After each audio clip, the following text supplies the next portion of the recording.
Diskarte lang ang ginagawa ko. Kapag ang lababo nagbabara na mga idol, pwedeng gayahin nyo to sa inyo mga idol para makakuha naman kayo ng idea kung sakaling ganito ang mangyari sa lababo nyo.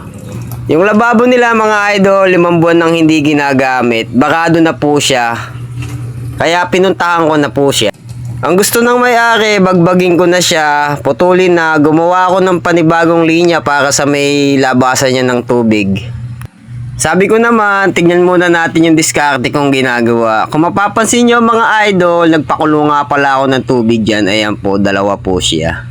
Kasi mga idol, yung lababo nila, tansya ko, puro sebo na po yan. Kaya po nagbara na po siya. Sakto naman, kumulo na yung pinakulo natin tubig. At binuhos ko na nga pala mga idol yung pinakulong tubig. Ayan, kung mapapansin nyo, umuusok-usok pa siya. At nang nayari ko na nga ibuhos yung isa at yung isa pa pinakulo ang tubig. Binuhos ko na rin siya mga idol para alam kong lusaw lahat ng mga sebong nakalagay dyan.